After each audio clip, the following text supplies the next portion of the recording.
Welcome back, everyone. Today we are going to take a look at the Elite Survival Systems Stealth SBR rifle backpack. Let's dig into it.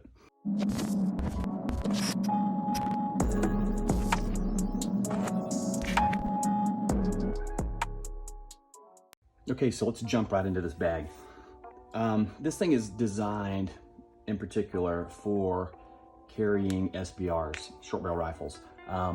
The thing about it is the overall length of your SBR is going to make a huge difference in whether or not you have to pull it apart or not. In other words, store it in two pieces, or if you're going to be able to keep it intact. So what I found is that if you're running a folding stock, you may be able to get away with it. Even with some of the SBRs with pistol braces, the overall length may be a little too much for these. And we'll take a look here in a minute. I have an SBR that I'm going to be showing you kind of how it fits, and it's got a 10-inch barrel and just kind of your standard stuff, your standard furniture on there, and it doesn't make the cut. So I do keep it in two pieces, which is not a big deal depending on what you're going to use it for.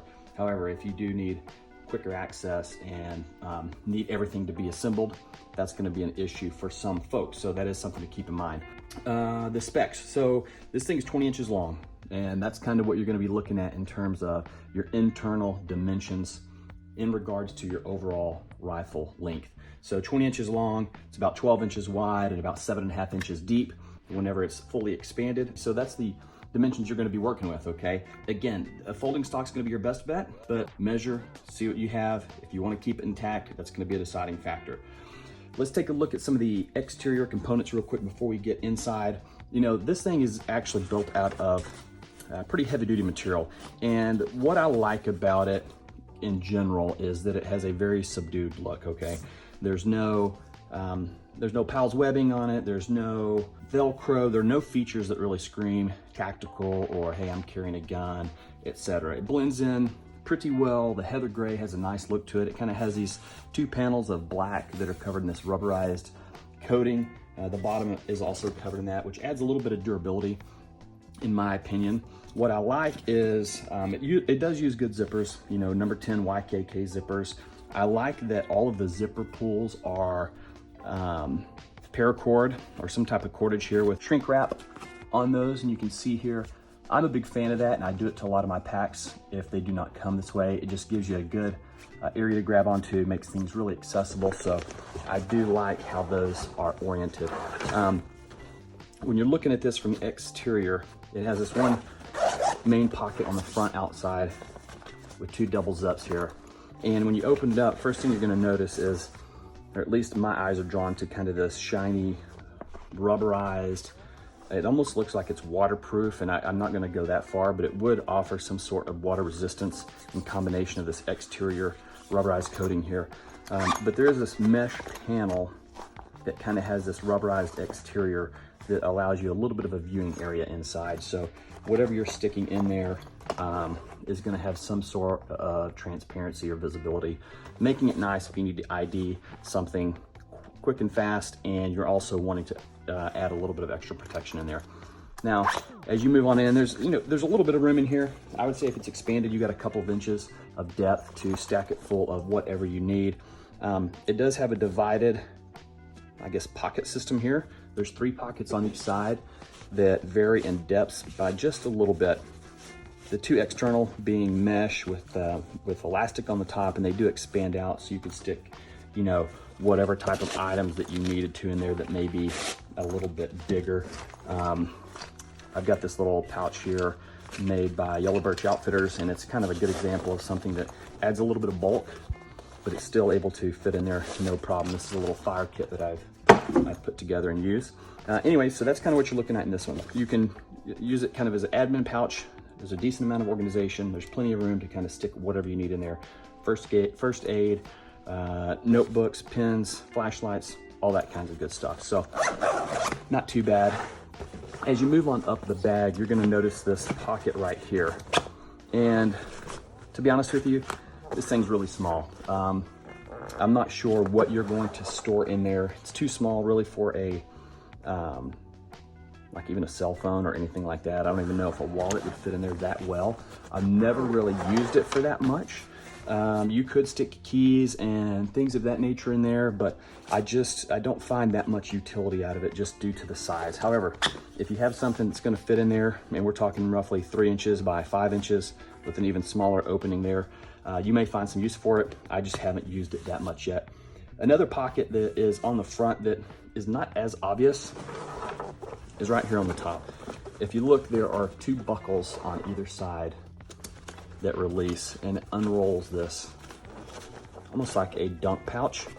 It has a very similar functionality to dry bags, or any of the bags that you use in wet environments. We use them a lot for rafting or kayaking, and they have the roll top. There's a little bit of rigidity built into this. There's a roll top, you give it a few rolls, and then you buckle it back down on the sides. This would be good to just dump excess things in that you want to keep separated, or things of that nature that maybe you're not going to access it that often, but you do want to have it accessible from the exterior of the backpack. I find it a good place to put some gloves and maybe a stocking cap or something like that whenever it's a little bit colder, but you can use that however you see fit. One of the things I do want to point out is I really like the fact that it has 3 grab handles on the outside. The one on top here, this thing is extremely padded. It's almost like there is a closed cell foam or something on the inside. I'm not sure what might be offering the padded substance in there, but it does feel really good in the hand. There's also some additional grab handles on the side, on each side, that make it real easy to just grab and go if you are moving from one place to another, just a short distance, and you just want to carry it on your side without having to get into strapping the thing on. That is a nice feature as well. Nothing, remarkable, good or bad to say about the shoulder straps. They work. They do have, some accessories like these D-rings built on here. Your sternum strap, it is adjustable. It slides up and down like a lot of them do, so you can kind of adjust that as you see fit. Just your standard buckle type functionality there. Your tri-glide buckles, again, work standard, just like any other ones that you may have seen. The back ventilation, let me open that up a little bit. It's not the best, but it's definitely not the worst either. I had no issue with it. I got a little bit warm a few times. There's just, it has this kind of mesh backing. It does provide some ventilation, but living where we do in kind of north central Texas, it gets extremely hot, and there's not much you can do about it. So no problem, necessarily that this pack shares on its own. I find that to be kind of synonymous with most backpacks in this area, just due to the humidity and the high temperatures we deal with. So it works fine, just nothing that really stands out. I wouldn't mark it down by any stretch of the imagination, but it doesn't necessarily stand out either. The same mesh padding kind of extends onto the your little hip belt here. And I was undecided on this initially. I'm not a big fan of hip or waist belts on backpacks when they are this small. The thing about it is I tend to not use them a lot, and if they're not removable, or if I can't hide them, then I find them in the way a lot of times. Now, I will say it is a little bit larger than most of my day packs that I carry. And I don't know if I mentioned this earlier, but it does come in, I believe, at about 29.5 liters. So I usually stick around the 25 liter range on my normal day packs. So this exceeds that by a bit, and it does fit quite a bit larger, and you can tell you can obviously load a lot more gear up in here, and with that in mind, it's made for rifles, so it does kind of lend itself to carrying more weight, where I can see this would be beneficial for those who are doing that. The side pockets, I mean, you could stick, if you were, on your feet all day, putting in some miles, you could stick a phone in there, a wallet, chapstick, cash, whatever you need to. There's ample storage, which a lot of the backpacks that I've used that have pockets on the hip belt tend to be kind of stingy with the storage, but you could actually fit a few things in there if needed. So when we hop into the meat of this, and this is what I'm gonna focus on for a little bit, is the rifle storage. So So what we're looking at is the internal spacing here inside the pack. And what you're gonna notice is I had to break this thing down into 2 pieces here just to make sure it fit properly. It does come with a rifle mount system, and essentially it's some Velcro and webbing, which I will show you here in a minute once I pull this out. But I had to kind of separate that and split it up into 2 pieces, which you lose a little bit of the stability, in my opinion. So, you know, this, my upper fits in nicely. I mean, the Velcro holds it pretty well, but it also, it's kind of fit to length in here, so it doesn't have much lateral movement. The lower, you know, you can tell it does move around quite a bit because I only have this one attachment point. What I typically do, I buy these Velcro straps off of Amazon, and they're just little utility straps with a buckle on the end, and I run it through and I just strap it down on the other end. But I didn't want to do that for the purposes of this video because I'm going to be pulling all of this out in a minute. Just keep in mind, this thing does fit in there, but it has to be in 2 pieces. You know, my rifle, whenever it is collapsed all the way down, it runs about 28 inches overall. So it's obviously 8 inches too long to fit in here. Hence the reason I have to pull this thing apart. So what I'm going to do though, let's go ahead and get this out real quick. Let me set this aside.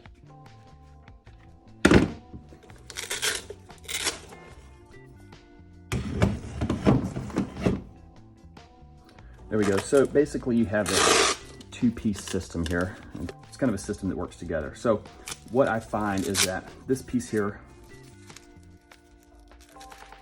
is designed to fit on the bottom, and I have this wraparound adjusted to fit my needs, but essentially this is typically a little bit further up. You kind of slap that together as such, and you know, you can fit the rifle down into this little cradle, you know, tighten it down however you need to create that, and then obviously you can secure the top portion as such. So which is nice. I mean, you know, if you needed to squeeze a little bit of extra room out of it, you know, you could always go in at an angle, something like that. But you're probably going to have to do a combination of things just to get it to work for your specific needs. The entire back panel of this is loop Velcro, which is nice, right? It adds some modularity. If you're not going to be carrying a rifle and you just want to use it as an EDC bag or something of that nature, not a problem. There's plenty of Velcro to kind of modify as you see fit. For instance, you could, you know, slap any sort of Velcro back pouch in there, and it does hold it extremely well. This is just a little organizational pouch I have from Vertex. If you wanted to use this as a bag to conceal a firearm, you know, if you're carrying a handgun and you want to incorporate some sort of a holster or CCW type situation, you can do that as well. I mean, I have one of the, what are they called, tactigami pouches or holsters from Vertex that works well. You could orient this any way you wanted to. I have some of their accessory pouches as well. You know, stick that however you want, right? Depending on how you're going to orient the bag at the draw, you know, if you're rotating it around to the front, depending on which corner that you're opening up and which side it's going to be on, that's going to determine how you position all this, right? So this is not ideal by any stretch, just giving you an example, but it does hold everything nicely. I mean, I tested it. The Velcro's sufficient to get the job done, right? So that does work for a holster when you need to. Another one of the nice things about it is it does have access here in the back, and what you can do is insert armor, you know, ideally something that would fit that and optimize the whole space. I have just one of these hardwire panels, ballistic panels, that doesn't fit too bad, right? But it can just slide in there